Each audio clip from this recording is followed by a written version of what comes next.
Olá pessoal, iniciando a nossa videoaula sobre potências e raízes, que vai depois desembocar em função exponencial.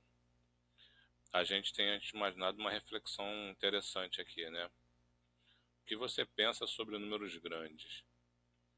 E aí a pergunta feita é: você prefere saber que o prêmio de uma loteria federal, que o prêmio de uma loteria é de 150 milhões, 120.431,21 ou aproximadamente 150 milhões, né?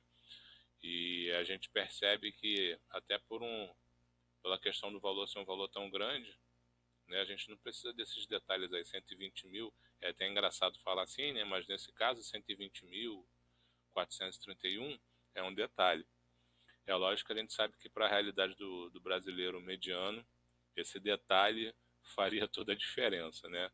Mas no caso de um prêmio desse, a gente não precisa desse detalhe. Falando 150 milhões, a gente consegue perceber nitidamente de que tipo de prêmio a gente está falando.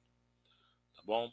Então, nessa aula, a gente vai aprender, né, ou recordar como é que a gente lida com esses números grandes, né, e as ferramentas que a gente vai adquirir para lidar com eles.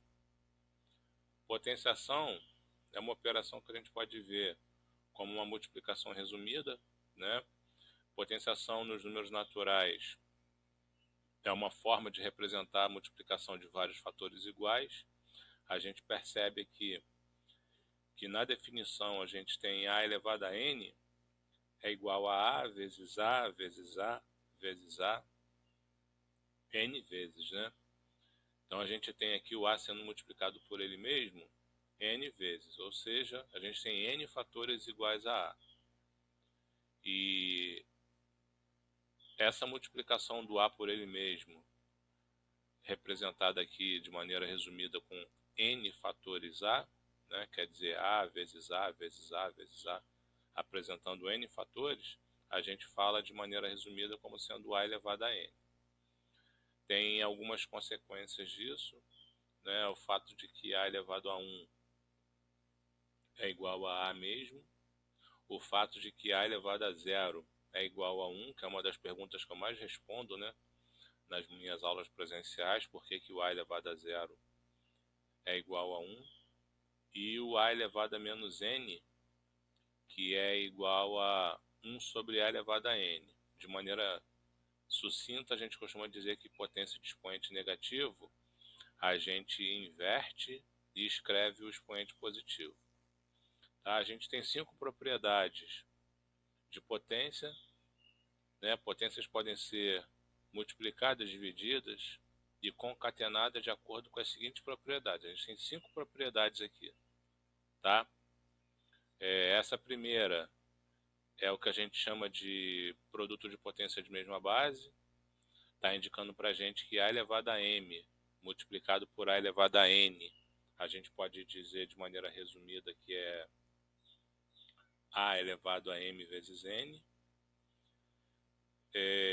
A segunda propriedade, que é quociente de potência de mesma base, a gente tem aí a elevado a m dividido por a elevado a n, vai ter como resultado a elevado a m menos n.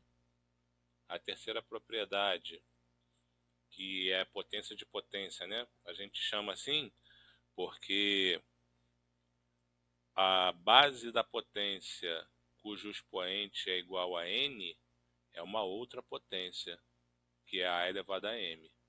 Então a gente chama isso de potência, né? Ali a gente tem a elevado a m elevado a n. Tá? Quem está elevado a n, reafirmando, quem está elevado a n é a elevado a m. Tá? E o resultado disso, a elevado a m elevado a n, é a elevado a m vezes n. A quarta propriedade é o que a gente chama de potência de um produto. A gente chama assim porque a base da potência de expoente n é um produto, né? A vezes b. A vezes b elevado a n é igual a elevado a n vezes b elevado a n. E a quinta, que é a potência de um quociente, A sobre B elevado a N, a mesma coisa que A dividido por B, né? E elevado a N vai ter como resultado A elevado a N sobre B elevado a N.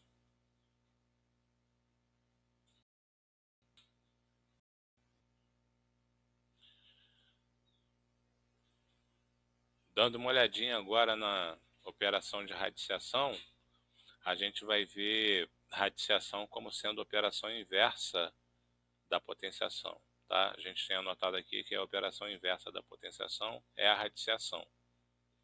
Sendo A um número real, escreve-se que x é raiz enésima de A para representar o número real x, tal que x elevado a n é igual a A.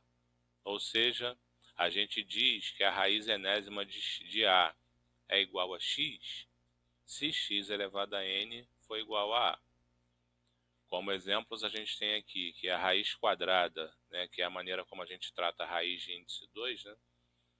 A raiz quadrada de 9 é igual a 3, porque 3 elevado ao quadrado é igual a 9. No segundo exemplo, a gente tem que raiz cúbica de 216 é igual a 6, porque 6 elevado ao cubo vai dar 216. Sugiro que verifiquem. E no terceiro exemplo, a gente tem que a raiz quarta de 16 é igual a 2, porque 2 elevado a 4 é igual a 16. É por isso que a raiz quarta de 16 é igual a 2. Assim como na potenciação, a radiciação tem algumas propriedades, né? A primeira propriedade aqui está dizendo para a gente que raiz enésima de A elevado a N a gente pode escrever na forma de expoente fracionário, né? É A elevado a M sobre N. É interessante a gente observar que nessa fração que a gente vai ter aí como expoente do A, foi como a gente escreveu a radiciação, né? A gente transformou a radiciação numa maneira de escrever como potência. O N, que é o índice da raiz, ele é o denominador da fração. E o M, que é o expoente do radicando, ele é o numerador da nossa fração. A segunda propriedade, ela está dizendo para a gente que quando você tem uma raiz de índice x e o radicando dessa nossa raiz é uma outra raiz, que no caso aqui é a raiz de índice y de A, então a gente tem raiz x da raiz y de A, né? O resultado disso é uma raiz cujo índice é x vezes y do mesmo A. Eu vou aumentar um pouquinho aqui para ver se fica mais fácil da gente enxergar.